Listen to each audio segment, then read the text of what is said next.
All right, let's talk about MS fatigue. You know, that deep, bone-wearing exhaustion that can just take over everything. It feels overwhelming, right? But what if you actually have more control than you think? Let's get into it. I mean, does this sound familiar? Your day is basically dictated by fatigue. It decides what you can and can't do. Simple things like going to the grocery store suddenly feel like climbing a mountain. It's got to be one of the most frustrating parts of MS, for sure. But here's the thing, and it's so important to remember, you are not alone in this, not by a long shot. And the really exciting part, there's some amazing new research showing us there are real, concrete things we can do to actually fight back and take our energy back. Okay, so where do we start? Well, the first big discovery is all about this surprising link, the connection between our mind, our mood, and our actual physical energy.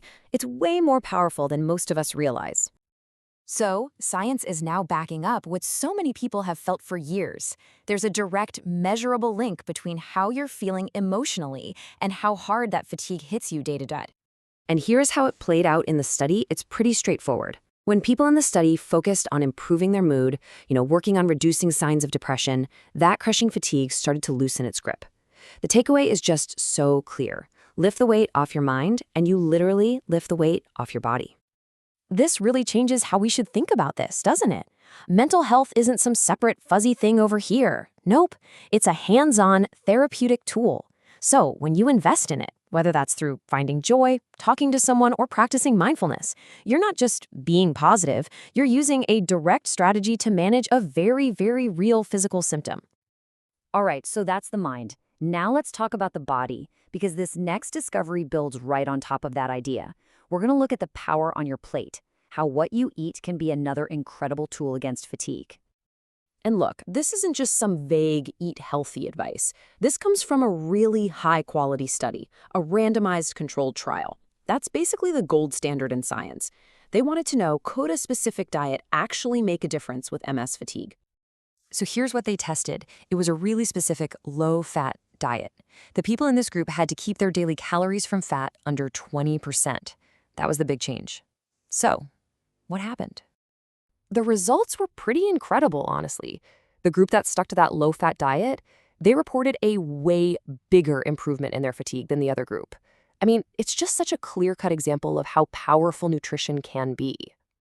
See, this brings us right back to that same powerful idea we talked about with mental health. Your diet isn't just passive. It's not just calories in, calories out. It's an active, therapeutic tool that you get to use every single day.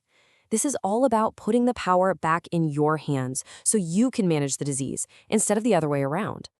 Okay, so we've got these two game changers, the power of your mood and the power of your plate. That's great, but how do we actually use this in real life, right? Let's put together a fatigue management toolkit, starting with two core strategies. First up is pacing. This is about being proactive, not reactive. Plan your rest before you're exhausted. Break those huge tasks into smaller, bite-sized pieces. And please, give yourself permission to just stop. It's okay. And second, your mood. Remember, this isn't fluff. It's a direct attack on fatigue. So actively go find things that bring you joy, maybe try some mindfulness, or get some professional support. It all counts. Fatigue isn't just about feeling physically tired, is it? There's that brain fog that can roll in and mess with your focus. So let's add one more tool to the kit. This one is all about getting some of that cognitive clarity back. Yeah, that brain fog, it can really do a number on your thinking, your memory, even just your concentration. But the good news is, just like with physical fatigue, this is not something you just have to accept. There are active things you can do to support your brain. So how do you fight it? You challenge your brain consistently. Think about learning a new skill, maybe a musical instrument, a new language, even a tricky new game. That's not just a hobby, that's a workout for your brain. You're literally building new connections in there, strengthening your memory, and get this, you don't need hours. Even just 15 minutes a day can make a huge difference.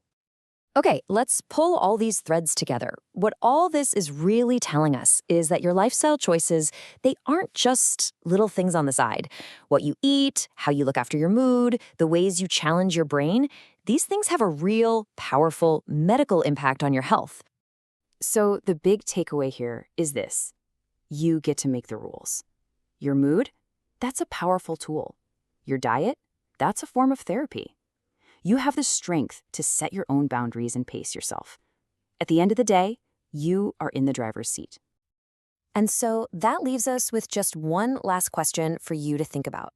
After everything we've talked about, your mood, your food, your brain, your boundaries, what's one new rule you're going to set for yourself, starting today? What's one step you can take to put yourself back in control?